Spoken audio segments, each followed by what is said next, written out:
Well, South Africa hosted the Brics summit in Durban recently. Analysts say South Africa's inclusion in Brics could inspire other African countries to learn how to achieve economic progress. That, of course, is what some are saying. Joining us to discuss this and South Africa's role in Brics, Christopher Wood, researcher in economic diplomacy at SIA. And then we've got Abdullah Varashia, head of the India-Africa Business Network at Gibbs, joining me at the desk. Thank you for joining us both. So I'll start off with you, Christopher. I mean, how are you interpreting South Africa's place or role post the summit? Well, I think primarily South Africa's role remains the same as before the summit in that it's mainly a representative of Africa and African interests. And I think that's very important within the BRICS, primarily because Africa matters to the BRICS. It matters economically in that Africa has the resources that will drive BRICS development in the future. And it also matters politically because this is fundamentally a group about representation, global representation, rather opposed to the G8, for example, which are more exclusive. And because of that, they need to be representative of all developing countries, and ignoring an entire continent of developing countries like Africa is simply not part of that. So South Africa's role remains in carrying on the African voice while also maintaining its own interests and really representing the continent in the group. There could be almost conflict of interest that could come into that further down the line. Absolutely. I mean, I think there's twofold conflict of interest really between South Africa and other African states, and between South Africa and the other BRICS, who are competitors for Africa and competitors for example, development contracts along the North-South corridor. But despite that, I think overall the BRICS group is beneficial for South Africa in as much as because what matters for Africa is good for South Africa. So African development and having a more advanced Africa that for example takes advantage of infrastructure development and funds coming from BRICS will allow South Africa to develop along with the rest of Africa. Our economy is at least trying to be much more connected to the African economy, and because of that, what matters to Africa matters to South Africa, and therefore we should keep representing the interests in BRICS. Do you think that South Africa is representative of African interests, Abdullah? Because I know I was at Brics Summit, there were a lot of African nations represented there. They had an African Heads of State conference, so they certainly tried to make an effort, but do you think that it's playing out in reality? Well, I think there were two objectives in terms of the BRICS Summit from a South African government perspective, and the 2 days that we spent in Durban really provided an opportunity for South Africa to, one, the first objective was to be able to create institutional memory around the BRICS post-Durban, and South Africa has been very successful in terms of creating that institutional memory. We've seen a number of institutional structures that have been formed in Durban that will provide impetus in terms of ensuring that the BRICS engagement is not an annual meeting amongst heads of state and finance and trade ministers and a few business leaders. We've now seen the creation of a BRICS Business Council, a BRICS think tank, and we've seen the beginnings of this BRICS Development Bank. And the second objective from a South African government perspective was to be able to put Africa on the agenda. And we've seen, one, in terms of the business summit that took place on the 26th of March, a very key and important discussion point in terms of Africa's role vis-a-vis the BRICS. And then secondly, as you rightly say, we had a breakaway session in Zabali at the end of the BRICS Summit where we had all 5 African heads of state. We had all 5 finance ministers and trade ministers engaging with the 21 African heads of state that were invited to be part of the BRICS deliberation.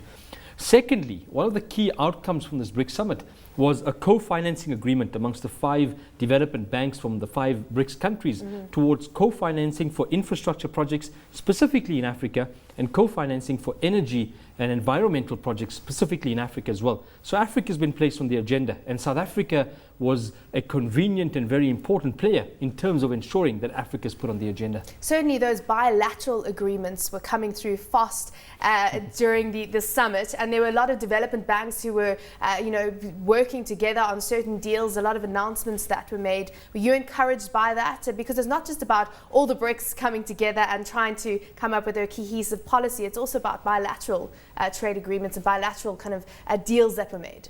I think so. I mean, I think the most important thing for BRICS now is to gain the institutional capacity to act as a group. So there is a lot of bilateral linkages between these 5 countries already, particularly with South Africa and the other 4 groups. We are very involved with China, for example. I don't think we can ignore its influence, or any of the other 4 countries to differing extents. But what BRICS needs now is to be able to act as a group. Because when these countries come together and have a summit and have a discussion, there needs to be some institutional capacity that allows what they talk about and the deliberations that they have in the summits to really turn into hard action that matters for the 5 BRICS countries and matters for other developing countries. And I think we saw the start of that in Durban with the announcement of the BRICS Development Bank and to a less extent the BRICS Contingent Reserve Arrangement. Those are good institutional foundations that really can make a real difference. They're not just talk shop ideas, they're not just discussions or soft negotiations. These are real institutional groundings, and they give the BRICS group really a backbone upon which to then develop and move forward. Yeah, but still, I mean, so no concrete commentary around how this is going to be funded, where it's going to be based. So that still is lacking. What do you see South Africa doing with the fact that it is chairing the BRICS for the next 12 months? Sure, exactly. I think Jacob Zuma was handed over the presidency by Prime Minister Manmohan Singh at the closing ceremony that we had there. And the objective from a South African government perspective is to ensure that this BRICS Development Bank or key components of this BRICS Development Bank becomes a reality. I think there are three very important parameters to this. The first one is there was an announcement by the 5 heads of state that they've now instructed the finance ministers, the governors of the Reserve Bank who make up the technical task team that's now responsible for making sure that this development banks become a reality, is they've tasked them to look at the feasibility, the mechanization, the capitalization of the development bank, and to come back in September on the sidelines of the G20, which is chaired by Russia this year, and to give a feedback. And so that will happen. I think once we've got the political will at a head of state level, we're not going to see a backtracking in terms of this development bank. We must be realistic in terms of a development bank. I often say that it's not as if Cinderella puts a shoe and at midnight we all of a sudden have a development bank. It's going to take 2.5 to 3 years before we see a development bank of this size, scale, magnitude actually opening its doors. And competing with the World Bank and the IMF is what it sets to hope to do. Well, I don't think it will compete. I think it will complement the role of the World Bank and the IMF. We did see very strong statements, especially by the Indian Prime Minister, by the Brazilian President, in terms of reform of the IMF and the World Bank. And so I think the G5, as we know them now, the BRICS countries, will make a very strong push in terms of saying we have to have multilateral reform at the World Bank and the IMF. What we'll also see in terms of the capitalization of this bank is the contingency reserve arrangement and the co-financing agreements are two initiatives to see how we can work more closely together as 5 countries. And the learnings and lessons that we take from there will play a role in terms of how we see the rollout of this development bank. But as you say, concrete agreements, which is certainly encouraging. South Africa's got $50 billion in reserves and certainly pales to the trillions that China has. Is this going to be a problem when it comes to actually the startup funding needed for this bank? Well, I think the startup funding will be a big expense to South Africa, but the type of agreements that we're hearing, or the rumors that we're hearing, are a bit more promising than just South Africa having to shell out huge amounts of money in order to compete with China. That's not what we're going to be looking at.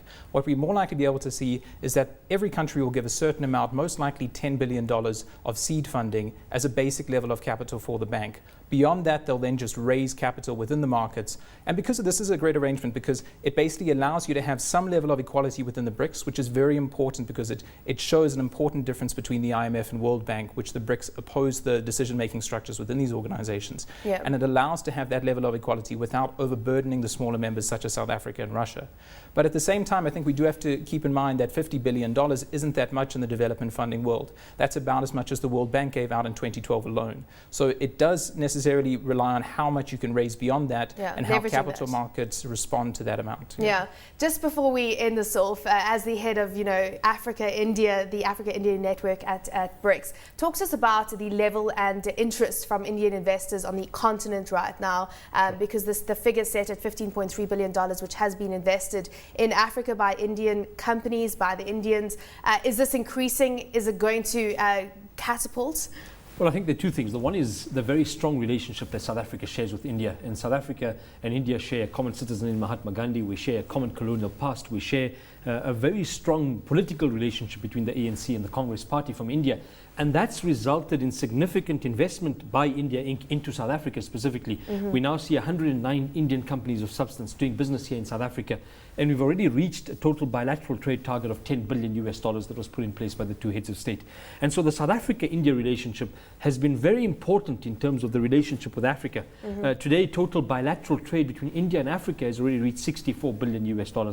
And so there's often this comparator between Chinese investment and Indian investment into Africa, understandably so.